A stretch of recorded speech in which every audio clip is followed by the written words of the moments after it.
Hello, I'm here to review a new sword with you guys. This is the Ranger sword by Darksword-Armory. They're a company out of Canada, if you don't know. Pretty great company.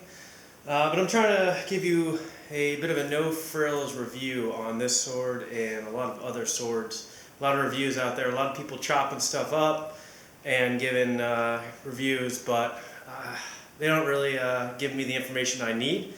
I decided, so I'm setting out to make some good reviews here, starting with this sword, and I'll do any swords I have eventually, and any swords you guys want that I can see if I can get a hold of. So, first sword, Ranger sword by Darksword-Armory.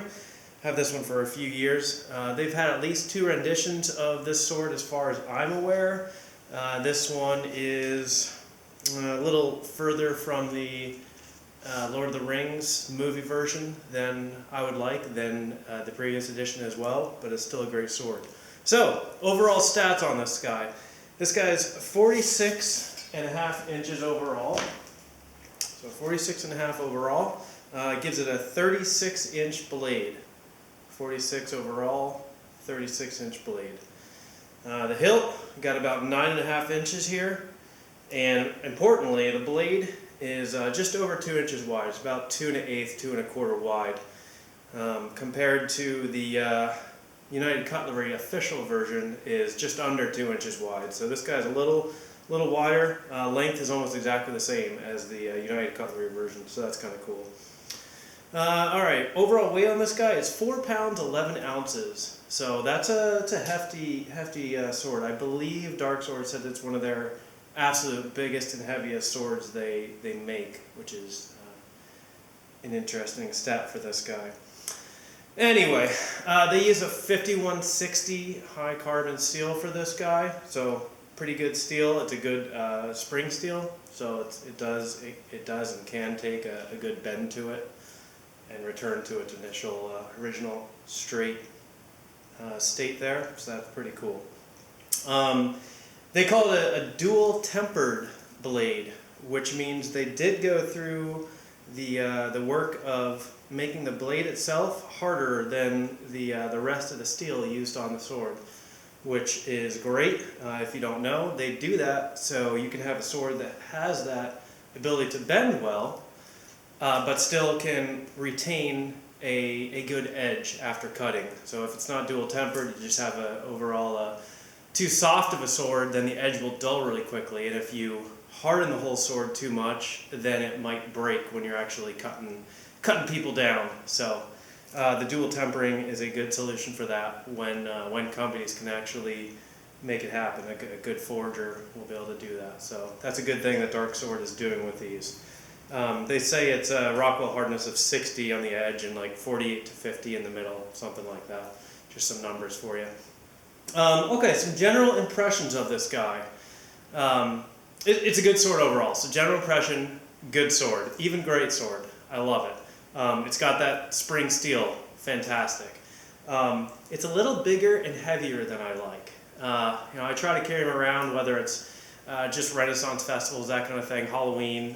It's a hefty sword. It's almost too big for me to carry. I'm 5'11", 210 pounds, and it's a hefty sword. I don't like carrying around on my belt at all. It's too big, too heavy. So we'll get into more of that later. Everything's tight on it. There's nothing loose. It's a well constructed sword. They make the handle and the hilt parts really well. Let's see, everything else. Hilt construction, yeah, decent. Tolerances, if you can see in there, pretty small gaps, not bad,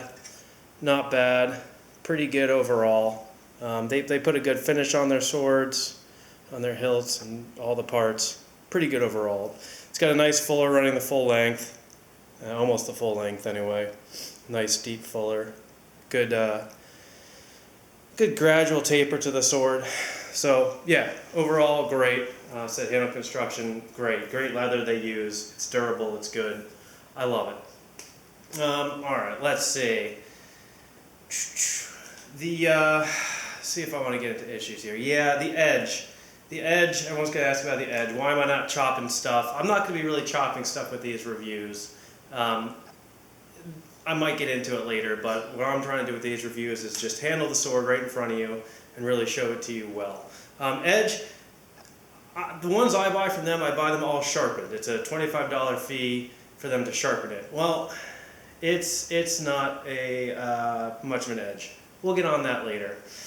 I already discussed the fuller. And the scabbard then. Scabbards they give you are pretty good. It's a good leather overall.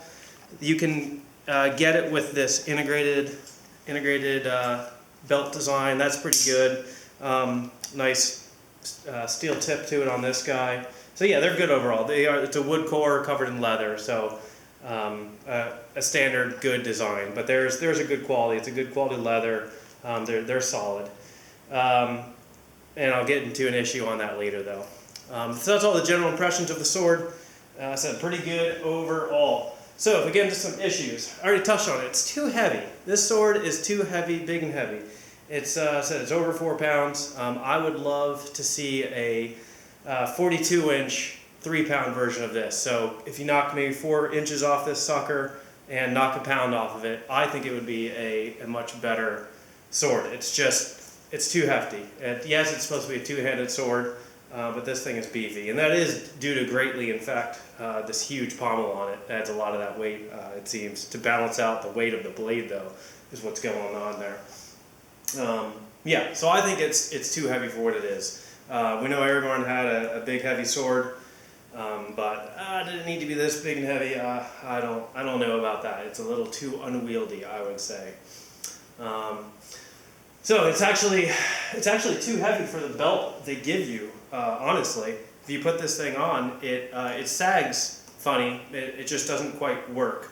So if they are going to make the sword so heavy, well then they need a beefier belt to go with it. I noted that. That's one thing interesting. So I think if I did it again, would I get the belt with the scabbard? I think I would. Still, but you'd also consider just having your own belt for this one, or any of their swords that are this heavy for that matter. So, all right.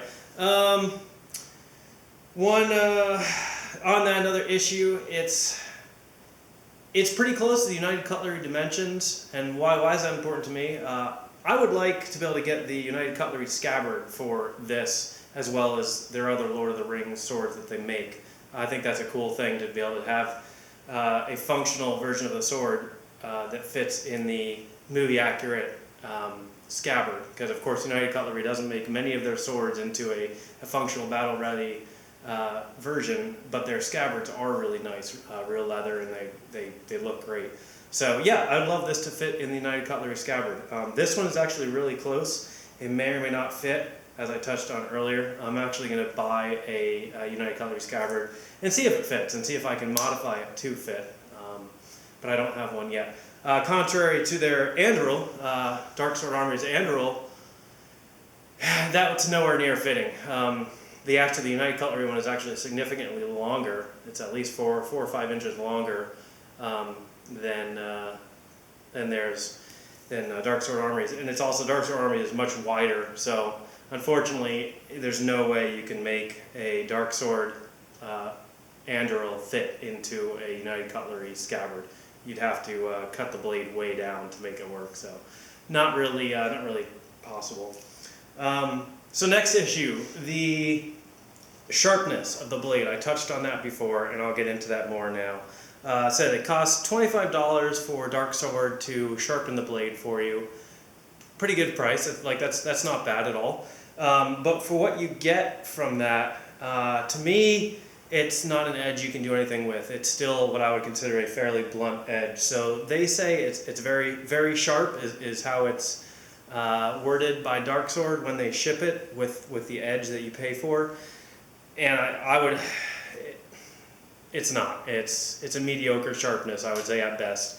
I've tried to cut stuff with this with the edge that they provide, and it will not cut much. So you can do some chopping with it because it's a good wide bevel that they put on it, but you cannot cut very much with this, unfortunately. Try to cut bottles, and you're most likely not going to cut them. You're going to hit them like a club with it, unfortunately. So the edge has some considerable work needed. That's not a big deal for me. I have a decent grinder. I can resharpen them, put a better edge on them. But for people looking to get these swords, yeah, you probably want to know you're not going to get a razor sharp sword from the $25 edge they're going to put on it. So yes, I would love to see them offer an actual sharp sword, sharp edge on these guys that's more usable. But as of now, it's not. It's this very average sharpness that's more for show than anything, I would say. So, next issue with it. Why did they change their design? It used to be closer to the movie version sword, and then they changed it. It was mostly the hilt that I noted. I've never owned one of those. I've just seen pictures of them. The hilt was very different. It was quite similar, almost exact to the movie version. Now you have this that's not. It's much different right in here. So. The rest is similar enough. I think this whole handle system is a little too wide for compared to the United Cutlery and movie version. But the biggest thing is it's just going to be that hilt. It's just a totally different design, really unlike anything, unlike the movie version at all, unfortunately. So yeah, those are my biggest gripes with this, the biggest issues I have. So overall, fantastic. I'm going to be giving out a rating score to all these sword reviews I'm doing. Out of 10, it's a very subjective scale. I don't have exactly 10 classes broken down, but just out of all the spots they can possibly lose points, 10 being the highest, I'm going to give this one a 7 out of 10. And to me, what I made it lose a point for, 3 points. First point is going to be the size and weight. Just too big and heavy. Needs to be a pound lighter, a few inches shorter. So 1 point for the size and weight. 1 point for the hilt tolerances. As I showed you before, they're okay, but they're not the best. And again, I'll show you that. It's decent, especially this side here. There's a decent gap in there.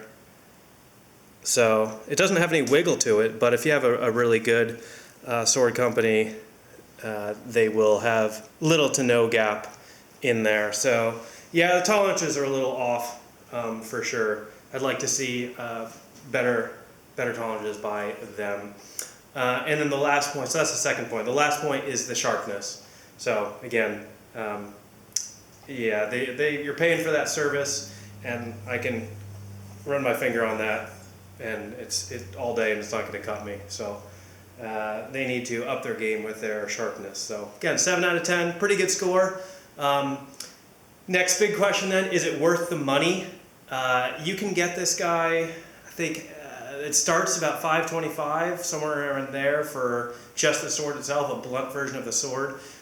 You can pay up to $700, out the door $700 if you want it with this scabbard, belt, and sharpened. So that's what this was, $700, sharpened with the scabbard and the belt. And yeah. Is it worth $700? I think so. I mean, that's fine. It's better than most swords you can get in that range, I would say, or at least as good. So yeah, definitely worth the money. Big question. My next big question I'm going to hit on with every sword I'm reviewing here. Would I take this into battle and trust it? I think that's a big question I have for any sword I get. I try not to buy any swords if I can't bring it into battle and use it. Hypothetical battle, of course. I don't know if this is going to be zombies, people, bears, not sure. But would I bring it to that battle and trust it? Yes, I would. For sure, 100%. Only if I put a better edge on it. Right now, this is just a glorified club, and I would not want to take it into battle. If I put a good edge on it, which the steel can handle since they use that good dual hardened steel, with a good edge, then yes, I will take this in a heartbeat into battle and swing it all day long until I'm exhausted because it's so heavy. So that's all I have for this guy. I hope you enjoyed my video. If you have any questions either on this sword or any other Darksword-Armory products. I happen to have a lot of them. I have no affiliation with them, but I have a lot of their swords. I've talked to them a decent amount over the years. If you have any questions on their swords in general, please feel free to ask. If you have any more questions on this sword, please ask down below and I'll try to get back to you. If you wanted to see a review on a particular Darksword-Armory sword or any other swords, I've got a lot of museum replica swords and knives, daggers as well. So that kind of stuff I can talk a lot about the quality of those, as well as some of the Albion and other companies out there I'll be trying to do some reviews on. So please, any questions to this, other swords, let me know and I'll do the best I can to get back to you on them. Thank you.